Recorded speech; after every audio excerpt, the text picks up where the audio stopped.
अच्छा जी, आज हम ना कुछ वेक्टर ट्रेसिंग देखेंगे और साथ जो है वो थोड़ा सा मैं आपको एक छोटी सी प्रेजेंटेशन पहले बनानी दिखाऊंगा कि अगर आपके पास वेक्टर ट्रेसिंग का ऑर्डर आ जाता है तो आपने एक प्रेजेंटेशन भी छोटी सी देनी होती है।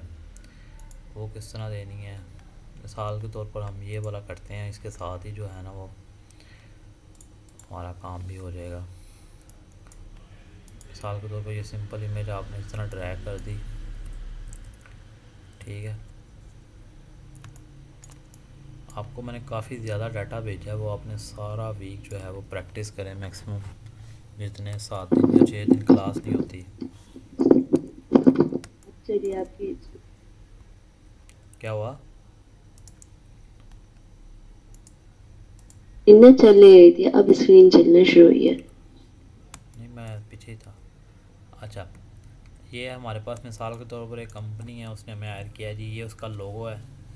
वो कह रहे हैं जी फ्लैक्स बनवानी है, लेकिन ना लोगो छोटा है और फ्लैक्स बड़ी है, तो हमें जो है ना वो लोगो डी ड्रॉ कर दें। ये प्रैक्टिस के लिए एक अच्छा लोगो है, ठीक हो गया ना। तो उसी हिसाब से जो है ना, तो उस हिसाब से अगर देखा जाए तो ये जो प्रैक्टिस के लिए ना अच्छा होगा। ये टैटू आपको इस तरह के गूगल से भी मिल जाएंगे, आप ढूंढिएगा भी।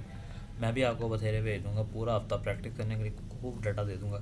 सबसे पहले ये जो इमेज है ना, हमने इसको लॉक कर देना है, ठीक हो गया। मैंने इसको पहले ही लॉक कर दिया था कंट्रोल 2 के साथ। आप अगर पेन टूल के साथ आएँ, सबसे पहले देखें ये ब्लैक कलर में, तो हम ना स्ट्रोक का कलर जो है ना वो चेंज कर लेते हैं, कोई भी रख लेते हैं, ठीक है। इस तरह का रख लें, कोई रेड रख लें, ताकि जो है ना हमें स्ट्रोक नज़र आती रहे। तो ये चीज़ें हमने देखी। इस तरह का लोगो ना हम करने से पहले ना एक चीज़ देखते हैं, वो है रिफ्लेक्ट। कि हम जो देखें कि ये चीज़ हाफ़ है, ये अगर देखा जाए तो हाफ़ इतनी है, और सेम टून में हाफ़ इधर भी है, हाफ़ इधर भी है।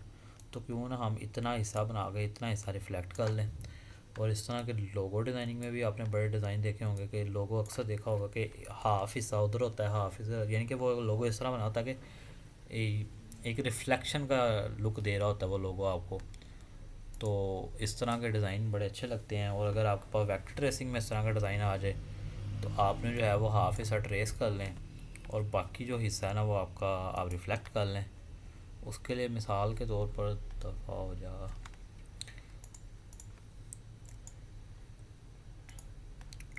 चल। अच्छा जी, मिसाल के तौर पर मैं रिफ़्लेक्शन के बारे में थोड़ी सी बात करता हूँ पहले। मिसाल के तौर पर ये मैंने कुछ इतना लगा लिया ताकि थोड़ा सा डिफरेंस नज़र आए। अब ये अगर मैं राइट क्लिक करता हूँ तो नीचे आगे ट्रांसफॉर्म में यहाँ पे ऑप्शन है रिफ्लेक्ट। रिफ्लेक्ट के ऊपर जैसे ही मैं क्लिक करता हूँ तो ये देखिए बैंड हो गया, यानी कि पॉप रिफ्लेक्ट हो गया है। अब यहाँ पे एक बटन है ओके का, अगर मैं सिंपल ओके प्रेस कर देता हूँ तो ये सिंपल जो है वो रिफ्लेक्ट हो आपकी गया। ना स्क्रीन नहीं चल रही है, ना रिफ्लेक्ट वाला ऑप्शन मुझे नजर आया ना मुझे वो नजर आया। अच्छा चले, मैंने इस तरह की एक शेप बनाई है, अभी जो है वो स्क्रीन सही है आपको? अब आपने सिलेक्शन टूल अब नजर आ रहा है, चले, सिलेक्शन टूल आ मिसाल रहा के तौर पर ये मैंने स्क्रीन है, और ये मैंने एक शेप बनाई छोटी सी पेन टूल के साथ एवं। अगर मैं राइट क्लिक करता हूँ तो ये ट्रांसफॉर्म के पैनल में यहाँ पर है रिफ्लेक्ट। मैं रिफ्लेक्ट पे जाता हूँ तो मैंने बताया था कि अगर मैं ओके करता हूँ तो ये जो है इसकी रिफ्लेक्ट कर देगा। बेसिकली ये इस तरह था, अब ये इस तरह हो गया। लेकिन अगर मैं कहता हूँ ये रिफ्लेक्ट भी हो और इसकी एक कॉपी जनरेट हो जाए, तो मिसाल के तौर पर मैं फिर इसको रिफ्लेक्ट के साथ ही ये बटन है कॉपी का, तो आप सिंपल कॉपी प्रेस कर दें, तो ये देखें आपका एक ना है ना वो एक रिफ्लेक्शन हो गई है इसकी। तो उसके बाद आप इसको भला फिल में कन्वर्ट कर लें, जिस तरह मर्ज़ी कर लें,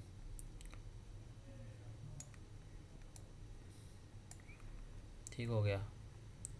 ये आपका कुछ इस तरह से बन गया, जो भी बना अच्छा बना वैसे। अच्छा, आप अगर मिसाल के तौर पर मैं कहता हूँ कि मेरे पास कुछ इस तरह की शेप है, जो इधर वाली साइड से तो इतनी है और उधर वाली साइड से भी इतनी है, तो मैं क्या करता हूँ कि इधर वाली साइड की बना लेता हूँ, उधर वाली साइड को मैं कहता हूँ रिफ्लेक्ट कर लेते हैं।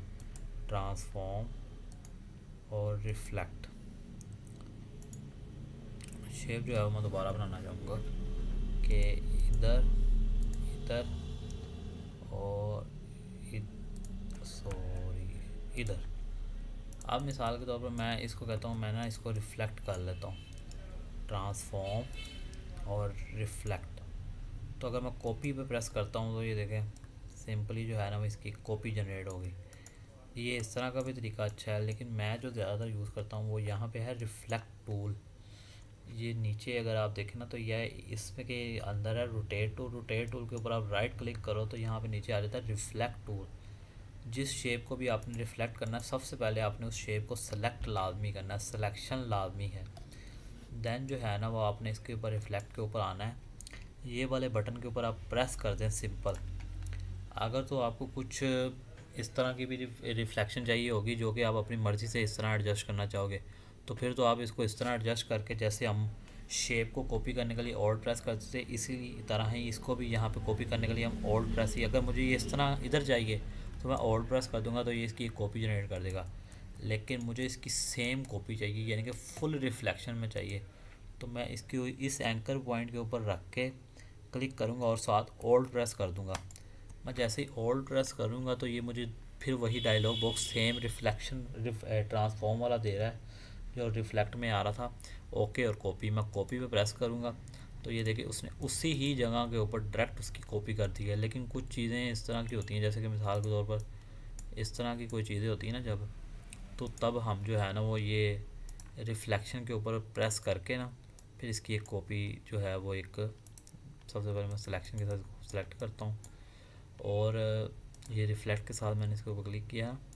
इस तरह की जब हमारे पास होती है ना जिनमें, तो तब हम जो है ना वो करते हैं रिफ़्लेक्ट के साथ क्लिक करके। लेकिन जब इस तरह की होती है तो हम ऑल्ट के साथ ही मैनेज कर लेते हैं। ठीक हो गया ना। अब आए जी इसके ऊपर। अब मिसाल के तौर पर ये हमारा है मिड टून, ये मुझे बता रहा है यहाँ से इसकी मिड टून स्टार्ट हो रही है। ज़्यादा प्रोफेशनल वे यही है कि आप जो है ना वो पहले अपने सारे एंकर्स पॉइंट लगा लो। मुझे एक पॉइंट यहाँ चाहिए, अगर ये जो है वो ज़्यादा हो जाए तो आप प्रॉपर्टीज़ में जाके जो है वो इसको आप यहाँ मैनुअली टाइप भी करते हो, जैसे मैं 0.05 टाइप करता हूँ तो ये देखें मेरे पास जो है वो इस तरह आ गया। दूसरा पॉइंट मैं कहता हूँ जी मेरा इधर लगा दो एक दफ़ा। मैं पहले एक दफ़ा सारे पॉइंट लगाना चाह रहा हूँ, फिर मैं चाह रहा हूँ इसको आसानी के साथ जो है ना वो एंड पे बैठ के एडजस्ट कर लूँगा ताकि मुझे टेंशन ही ना हो। मैं इस तरह तीसरा पॉइंट यहाँ पे लगा लेता हूँ, चौथा पॉइंट मैं जो है वो यहाँ पे लगा लेता हूँ। जल्दी जल्दी मैं सारे पॉइंट क्लियर कर लेता हूँ अपने।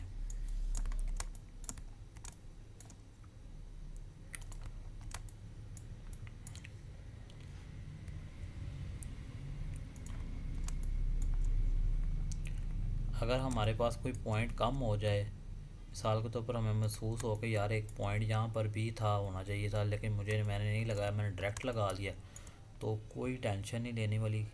उसमें सीन ये है कि आप ऐड एंकर पॉइंट टूल पे जाएंगे तो आपका जो है वो लग जाएगा। अगर आप पेन टूल के ऊपर ही हो ना, पेन टूल आपका सेलेक्ट है और शेप आपकी सेलेक्ट है, तो आप पेन टूल के साथ भी अगर आओगे ना तो ये देखो साइन आपका प्लस में बदल गया। अगर आपकी शेप सेलेक्ट नहीं है ना तो फिर ये प्लस में साइन नहीं आएगा। अगर मैं आपको करके दिखाऊँ तो अब अगर मेरे पास पेन टूल है ना तो ये देखें ये मल्टीपल का साइन आ रहा है।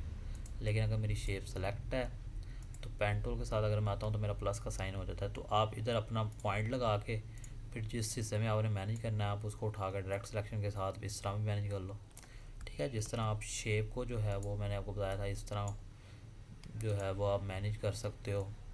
इसी तरह आप किसी भी एंकर पॉइंट को बोला वो कस्टम ही क्यों नहीं बना हुआ आप उसको मैनेज कर सकते हो। पेन टूल का ये फ़ायदा है कि अगर आपने एक जगह से काम छोड़ा तो आप जब दोबारा आओगे तो वहाँ से भी शुरू कर सकते हो।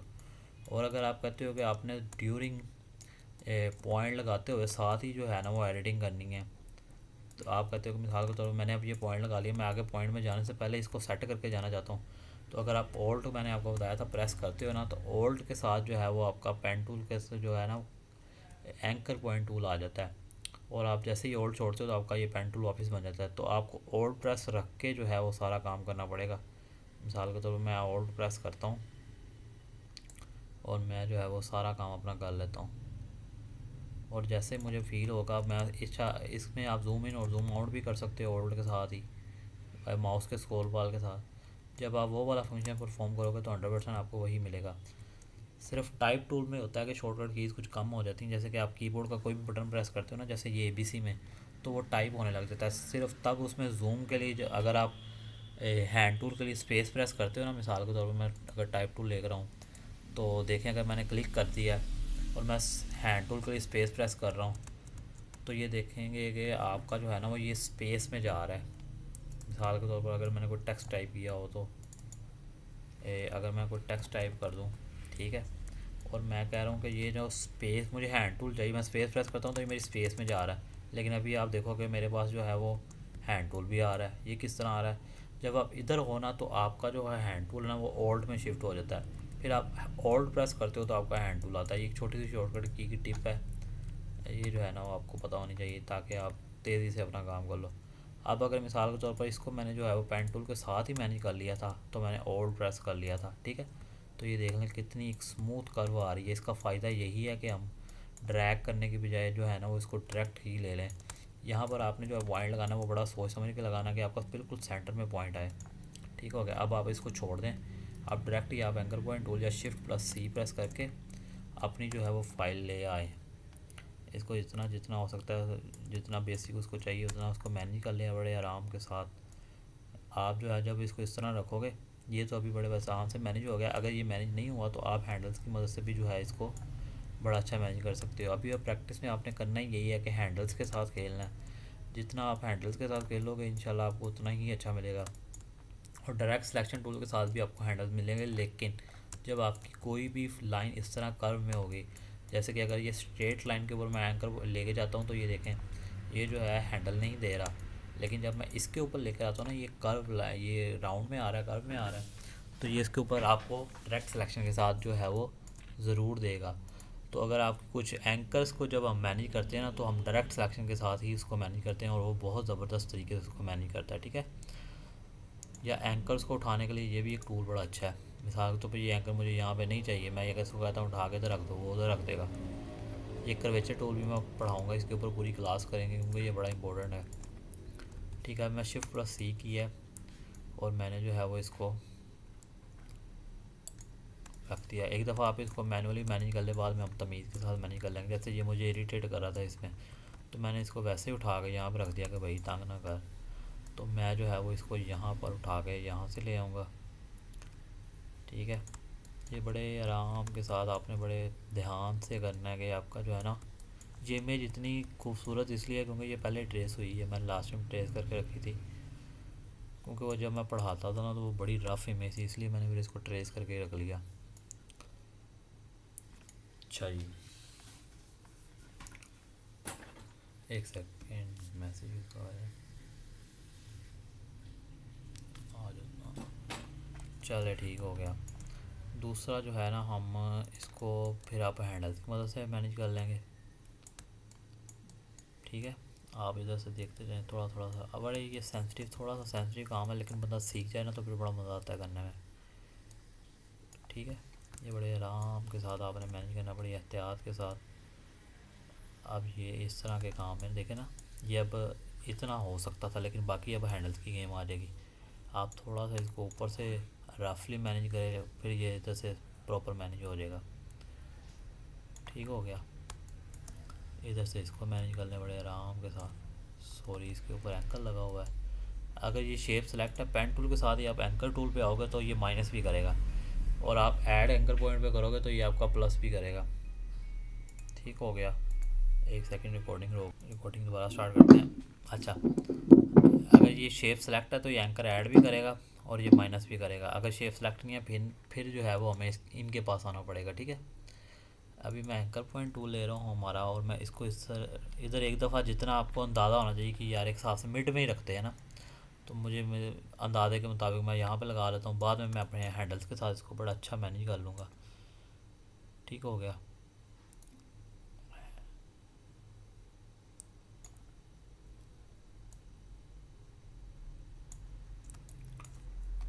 ये हमने पहले मैनेज कर लिया था। अब ये देखें इस तरह के मिसाल के तौर पर अगर मैं लाइन लगाता हूँ ना, अगर मैं इसके साथ मैनुअली इसको एडजस्ट करके लाइन लगाऊँ, अगर मैं इसको थोड़ा सा यहाँ पे रख लगा दूँ ताकि, तो मैं इस तरह रख के मुझे फील होता है अव्वल तो मुझे ये मिलेगा ही नहीं, मुझे थोड़ा जूम। अब मैं इस तरह इरिटेट हो रहा हूँ, देखा, फिर जो है मैं दोबारा जाता हूँ। तो उससे अच्छा यही है कि आप एक दफ़ा जो है ना यहाँ इस तरह लगा के रख लो लाइन, और उसके बाद जो है वो आप इसको बड़े आराम के साथ जो है वो मैनेज कर लो। अब देखो इसको यहाँ पे उठा कर रख लो। अब आपके पास जूम की भी आज़ादी है कि आप इसको जूम भी कर सकते हो। ठीक हो गया। अच्छा जी, अब अगर मैं इसको रिफ़्लेक्ट टूल के साथ देखना रिफ़्लेक्ट करूँगा ना तो ये क्या करेगा। अगर मैं रिफ़्लेक्ट टूल के साथ आता हूँ ना, मैंने इसको रिफ़्लेक्ट किया तो ये इस तरह आ जाएगा। ये बड़ी एक अजीबोगरीब सी शेप बन जाएगी। ठीक है, तो जब भी आप अपनी ट्रेसिंग करें ना तो सबसे पहले आपने सिलेक्शन टूल लेना है, एक दफ़ा स्क्रीन पे प्रेस करना है, फिर इसको सिलेक्ट करना है। अगर नहीं करेंगे ना तो ये आपने अभी देख लिया गया हुआ है। एक दफ़ा स्क्रीन पर प्रेस करके ना हर चीज़ को डीसेलेक्ट करना है और देन जो है वो आपने इसको लेना है। और इसके जैसे ही आप क्लिक करोगे कॉपी वर्टिकल, ये अगर ख़राब हो जाए तो आप इसको वर्टिकल और हॉरिजॉन्टल मैनेज कर सकते हो। ठीक है, कॉपी पे क्लिक करना है, ओके पे नहीं करना। ओके पे करोगे तो फिर वो उधर शिफ्ट हो जाएगा सारा। और अब जो है वो ट्रैक सिलेक्शन के साथ आओ, इन दोनों को मैनेज करो, कॉपी और इन दोनों को सिलेक्ट करके ज्वाइन, देन जो है फिर इधर से सिलेक्ट करके एंड ज्वाइन। अब एक मज़े की चीज़ आ गई जी, शेप बिल्डर टूल। यहाँ पे शेप बिल्डर का काम क्या करेगा। मिसाल के तौर पर मैं कहता हूँ कि ये मेरे पास ना एक सर्कल है, मैं शेप बिल्डर को समझाने के लिए अक्सर यही यूज़ करता हूँ। एक ये सर्कल है, मैं इसकी स्ट्रोक बड़ी हैवी कर देता हूँ। मिसाल के तौर पर मैं इतनी इसकी स्ट्रोक कर देता हूँ। ठीक हो गया जी, इसको मैं यहाँ पे रख देता हूँ। अभी आपको भी पता है कि ये एक सर्कल नहीं है, ये सिर्फ एक यानी कि ये है सर्कल ही, लेकिन ये एक फिल सर्कल नहीं है, ये एक स्ट्रोक है। ठीक है, अब मैंने इसका वेट बढ़ाया, यहाँ से आपको पता है 25 पॉइंट मैंने इसका वेट किया। अब मैं एक सर्कल बनाता हूँ, इसको मैं सर्कल में कन्वर्ट करता हूँ और इसके ऊपर ही मैं एक बड़ा सर्कल बनाता हूँ। कंट्रोल-C कंट्रोल-F के साथ मैंने इसको कॉपी पेस्ट फ्रंट किया। अब ये जो है ना दो सर्कल, अगर मैं इसका कलर भी चेंज कर दूँ और इसको नीचे कर दूँ, अब आप ये देख सकते हो ये एक दो सर्कल हैं। इसको मैं ब्लैक कलर कर देता हूँ। ठीक है, अब ये और ये जो है वो एक फिल है और ये जो है वो एक शेप है, कंप्लीट शेप है। अगर ये दोनों अलग अलग भी हो जाए तो मिसाल के तौर पर ये एक कंप्लीट शेप है, ये एक कंप्लीट शेप है जो कि फिल में है। ये भी एक कंप्लीट ही है लेकिन ये स्ट्रोक में है। अब अगर मिसाल के तौर पर मैं इसको सेलेक्ट करता हूँ और ये मेरा शेप बिल्डर टूल है। शेप बिल्डर टूल का क्या काम है जी, बेसिकली काम ये है कि या तो ये मर्ज कर देगा या ये माइनस कर देगा। अब अगर मिसाल के तौर पर ये दो शेप्स हैं, इनका कोई कलर नहीं है, मैं इनको सेलेक्ट करके जो है फिल कलर दे देता हूँ। अब ये देखें मिसाल के तौर पर ये दो शेप्स ही, ये अलग है, ये अलग है। मिसाल के तौर पर ये इधर रख देते हैं। अब मैं इसको सारी को सिलेक्ट करता हूँ और शेप बिल्डर के साथ आकर मैं इसको इस तरह इसके ऊपर ड्रैग कर देता हूँ।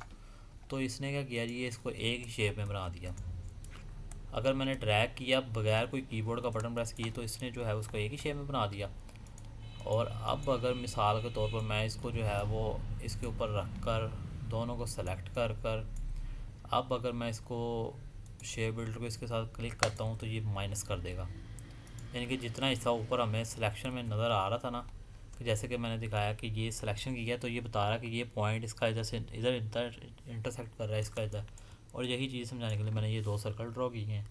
और इसके ऊपर अगर मैं राइट क्लिक कर इसके ऊपर जो है वो मैं दोनों को सेलेक्ट करके ओल्ड के साथ क्लिक कर दूँ तो ये एक बन गई है नेगेटिव स्पेस। ये था स्ट्रोक और ये है नेगेटिव स्पेस और ये एक फिल शेप है। ये देखिए इसका कलर फिल में आ रहा है और इसका कलर जो है वो मैं स्ट्रोक में दे रहा है। ये स्ट्रोक, ये फिल, एक छोटा सा डिफरेंस है। शेप बिल्डर को जैसे जैसे हम आगे बढ़ते जाएंगे यूज़ भी करते जाएंगे और पेन टूल की भी जान नहीं मैं छोड़ूंगा आखिरी क्लास तक। पेन टूल के साथ हम फर्दर फर्दर फर्दर जितना हो सकेगा मैं करवाऊँगा। ठीक है, अब ये जो वाइट कलर ना बेसिकली ये वाइट कलर नहीं है, ये एक ये आपकी नेगेटिव स्पेस है। मिसाल के तौर पर मैं अगर कहूँ कि ये डिज़ाइन आपका प्रिंट होना शर्ट के ऊपर, अब शर्ट का कलर है वाइट। जब आप अपनी PDF या जो PNG दोगे ना उसको, जो प्रिंटेबल फाइल दोगे, तो आपकी जो है ना वो वैसे डिपेंड ऑन मशीन होती है, वो बन भी जाती है, उसको हमेशा नहीं, हम तो सारी देते हैं। तो मिसाल के तौर पर आपने जो है वो इसको एक नेगेटिव स्पेस में बनाना है, ये नहीं करना। आज मुझे एक वो बच्चे ने भेजी थी, पढ़ता नहीं है मेरे से लेकिन वो मुझे भेजता रहता है, तो उसको मैंने लाइव लिया, मैंने उसको भी बताया। बेसिकली हम ये शेप बनाएंगे ज़रूर, इसको इस तरह बना लिया, ये भी आधी बनेगी, ये मेरे ये ठीक हो गया। और इसको मैं स्ट्रोक में कन्वर्ट करता हूँ, इसका मैं जो है वो वेट थोड़ा 0.05 करता हूँ। इसको हम बनाएंगे ज़रूर, ये नहीं है कि बनाने से नहीं हमारी जान छूटेगी। अगर मैं इसको यहाँ पर कर दूँ, ये हमारे बना ली। अब इसको मैंने एक दफ़ा बताया, स्क्रीन पर क्लिक करके रिफ्लेक्ट करता हूँ, copy, select to join, and ये नीचे वाले 2 पॉइंट सेलेक्ट करके ज्वाइन। अब इसको मैं फिल में कन्वर्ट कर देता हूँ। ठीक है, ये एक दफ़ा बनाएंगे, ये हमारी फिल में कन्वर्ट हो गई। इसको भी फिल में कन्वर्ट कर दो, कंट्रोल एक्स शॉर्टकट की। अब इसको सिलेक्ट करके शेप बिल्डर के साथ इसको माइनस कर देना है। अब ये आपकी बन गई नेगेटिव। अब ये वाइट कलर आपका आर्टबोर्ड है। और जब भी कोई इस तरह का डिज़ाइन आ जाए ना वेक्टर ट्रेसिंग में, लास्ट टाइम शायद आप नहीं थी क्लास में, वो बच्चे कह रहे थे सर हम नीचे कोई वाइट स्पेस रख के भेज देंगे। मैंने कहा था ये गलती कभी मत करना, नीचे वाइट स्पेस रख के भेज दी। अगले ने ध्यान ना किया, उसने 2000 शर्ट प्रिंट पे लगा दी, बाद में पता चला जी वाइट कलर भी प्रिंट हो गया।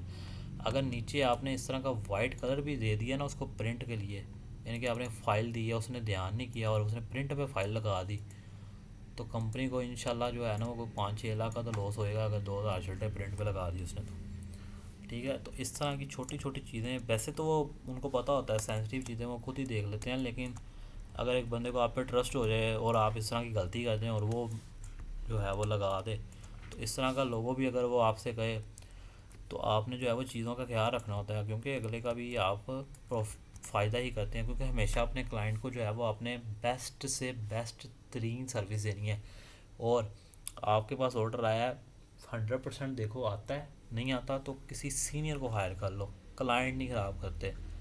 लाखों रुपए, एक क्लाइंट ख़राब हो जाए तो आपके लाखों रुपए का लॉस है। अगर वो आपसे हाँ, ये जो कलर मैंने आपने किया ना, ये एक दफ़ा मुझे दोबारा बताइएगा, मुझे समझ आया लेकिन प्रॉपर कहीं अच्छा, मिस्टिंग हो रही है चीज़ें। मिसाल के तौर पे मैंने आपको यही बताया ना कि ये हमारी स्ट्रोक है। ठीक है, इसका मैं कलर दे देता हूँ, ये इधर से इतना, इसका वेट हम बढ़ा देते हैं जैसे मैंने पहले बढ़ाया था। अब मैंने बताया था कि ये स्ट्रोक है। ठीक है, इसके अंदर ये जो जगह है ये तो खाली होनी होनी, क्योंकि ये आउटलाइन ही है सिर्फ, इसका फिल कलर तो है ही नहीं। अगर मैं इसी की ही नीचे कॉपी ले लूँ और इसको मैं जो है वो फिल कलर में कन्वर्ट कर दूँ, और इसके अंदर मैं एक control-C कंट्रोल-F copy paste in front, ये एक छोटा करके अंदर एक सर्कल बना देता हूँ। ठीक है, ये इतना सा बना देता हूँ। अब मैं सेलेक्ट करके इसको ऑल्ट के साथ माइनस करता हूँ, तो ये जो है ये एक हमारी नेगेटिव स्पेस है। ठीक है, नेगेटिव स्पेस के लोगो भी बड़े फेमस है, हम थ्योरी की क्लास में देखेंगे भी थोड़े बहुत, मैं ढूंढ लूँगा कोई ना कुछ। ठीक है, तो ये जो है ना ये नेगेटिव स्पेस है, ये हम जो है वो शेप के ऊपर, अगर मैं इसके ऊपर एक और शेप ड्रॉ कर लूँ और देन मैं इसको सेलेक्ट करूँ और मैं जो है वो ऑल्ट के साथ इसको माइनस कर दूँ, तो ये देखें ये हमारी एक नेगेटिव स्पेस आ गई। ठीक है, तो ये नेगेटिव स्पेस आप हमेशा बना कर देते हैं। हाँ, अगर कोई बंदा, एक दो दफ़ा ऐसे डिज़ाइन भी आए हैं कि उसके नीचे ब्लैक कलर का जो है वो बॉक्स बना हुआ था इस तरह का, तो मुझे उन्होंने कहा कि ये ब्लैक कलर का बॉक्स भी चाहिए। जब क्लाइंट डिमांड करे तो आपने 100% चीज़ वो देनी ही देनी है, लेकिन अगर उसने नहीं कहा तो इसका मतलब है हाँ आपका अपना एक्सपीरियंस इतना होना चाहिए कि आपको पता हो कि आप जो है वो क्या कर रहे हैं। क्योंकि अगर आपके क्लाइंट को आपका ट्रस्ट है, वो कहता है यार बंदा बड़ा ग्रेट है, काम सही करता है, और उस दिन आपने गलती कर दी और उसने 2000 शर्ट प्रिंट पे लगा दे वो, तो बाद में पता चला जी प्रैंक हो गया हमारे साथ। तो ये चीज़ें मैं नहीं ट्रेस करूँगा, ये हमने कर ली है। ये मैंने नेगेटिव स्पेस, अगर अच्छा नेगेटिव स्पेस को फिल में भी कन्वर्ट किया जा सकता है। मिसाल के तौर पर ये देखें, ये इसको इतना बना लें, ये इस तरह की शेप बना कर, और इसको जो है कलर वाला यही रहने दो, कोई मसला नहीं है। अगर आपको एक कलर ही चाहिए, सिंगल कलर में वैसे ब्लैक कलर ही ज़्यादा चलता है। चलो अगर मैं इसको इस तरह इसके ऊपर इस तरह ड्रैग करता हूँ तो आपकी नेगेटिव स्पेस जो है वो फिल में भी कन्वर्ट हो सकती है। अगर ज़रूरत पड़े तो ये भी कर लें, लेकिन क्योंकि हमने तो इसको स्पेशल ट्रेस करके नेगेटिव स्पेस बनाया, तो ये जो है ना वो, अब मिसाल के तौर पर समझिए ये लोगो मैंने पूरा ही बना लिया। ये चीज़ें मैं अभी नहीं बनाऊँगा, क्लास ख़त्म करते हैं हम। ये मैं जल्दी जल्दी में ना बता देता हूँ कि हम जो है वो प्रेजेंटेशन कैसे बनाते हैं। एक फ़ाइल आप देते हैं जिसमें जो है ना वो सिर्फ सोर्स फाइल होती है, यानी कि आपने जो वेक्टर ट्रेस किया है ना सिर्फ वही होता है। ये जो JPEG होती है ना, आपके पूरे आर्टबोर्ड के ऊपर और आउटसाइड कोई चीज़ नहीं पड़ी होनी चाहिए। इस फाइल आर्टबोर्ड के ऊपर ये डिज़ाइन जो आपने ट्रेस किया है, लेकिन एक JPEG आप बनाते हो। JPEG बनाने के लिए आप क्या करते हो, वेक्टर में फ़ाइल का साइज़ की कोई टेंशन नहीं होती, जितना मर्ज़ी साइज़ की फ़ाइल दे दें।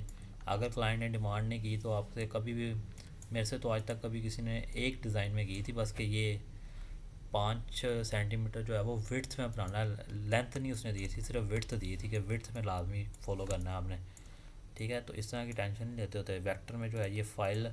अब ये जो फ़ाइल है ना, ये फिल कलर की फ़ाइल अब दुनिया जहान की जिस मर्ज़ी साइज़ में एडिट कर लो, इसका पिक्सल नहीं फटेगा। और ये क्योंकि ये पिक्सल की फ़ाइल ही नहीं है, ये वेक्टर की फ़ाइल है जो कि स्केलेबल है।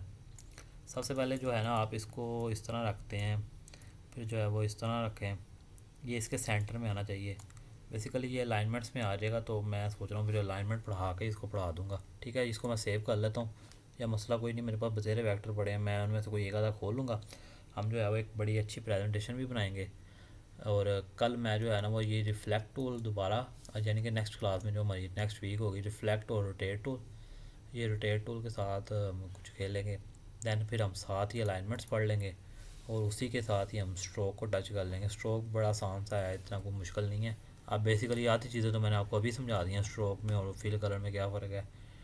ठीक हो गया ना, तो इसको मैं स्ट्रोक कर देता हूँ।